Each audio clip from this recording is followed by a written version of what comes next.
What's going on, guys? Welcome back to the channel for another video. Today we'll talk about this unstoppable post-spin reverse dunk move. If you've been playing as a big man for a long time, you probably know this move already. This move is not really rocket science, but I recommend to still watch the video. You might get some other tips. So with this one, we'll talk about the controls, what's the best badge and dunk packages we can have, some other tips like when and where we can do this move, and some other stuff. So without further ado, let's get into it.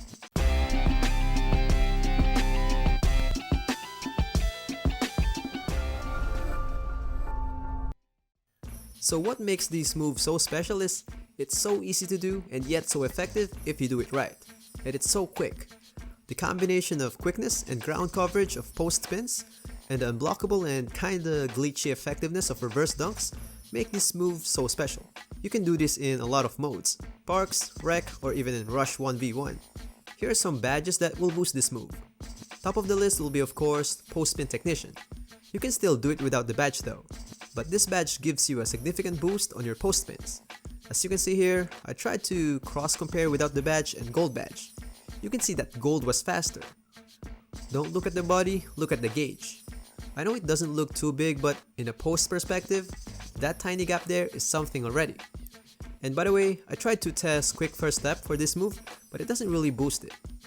Now for the upgrade, if you really want to use this move permanently, I recommend to push it up to gold.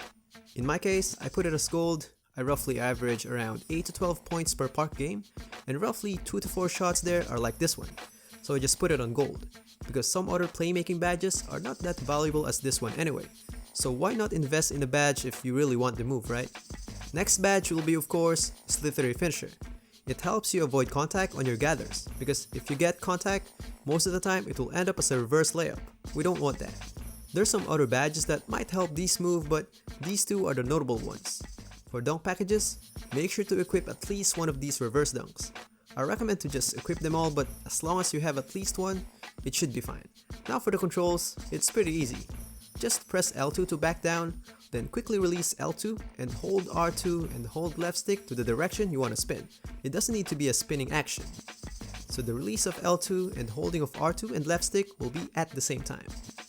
Now for the dunk, press R2 and hold right stick to the opposite direction while running to the baseline. So if you're running on the left baseline, right stick will be to the left. Your motion should be parallel to the baseline though. If you're diagonal like this, it won't be a reverse dunk. Keep in mind as well that you need to have proper momentum and you should take off near the rim, because if not, it will turn into a weak layup like this. Now, here are some tips to make this move more effective. First one is don't force it. If you spin and your opponent blocked you, just pass the ball. Next one, this is the ideal spot. You should be somewhere around that green area, and that baseline area should be open. Doesn't need to be really open though. As long as you have that bit of a gap, it'll be fine. The momentum that post spin gives you, plus the effectiveness of reverse dunks, will make wonders already. Before we go to the next part, just want to invite you guys to like the video if you like it, and it would be really awesome if you can comment any feedback or recommendation for a topic, or just comment Toot Squad, and of course, subscribe for more videos. And it would be really cool if you can check the site here, NBA 2KW.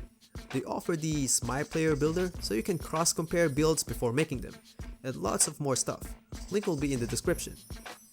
Now going back, next one will be try to maintain a decent gap between the defender before you execute the post spin, because if you're too close, it will end up as a contact post spin.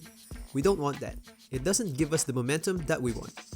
Next one, you can do this whenever you want, but so far, it's been really effective after an offensive board. You know, most players just expect you to pass the ball after the rebound, so you can surprise them with this move. Another good time to do this is at the earlier part of the game. They just don't expect it. Post moves are lost out of the game, unfortunately, so not all players expect you to do this move. You can do this move all game long if you want, but if you're facing a good matchup, sometimes they just find a way to stop it. But if you know the move real good, you can find a way. You can even spin to the middle like this, but it's not as explosive as reverse dunks though. So not all big man builds will be really good at this one, because it really depends on your quickness and of course your finishing stats.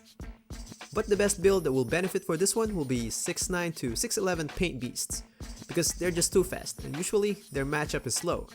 But I encourage you to try it. Even you think your build is kinda slow, just give it a shot. It's really good to have an additional move to your arsenal of post moves. So that's it for this quick video. If you like it, please smash that like button and subscribe to tune in for more videos. And as always, stay safe and happy gaming, guys.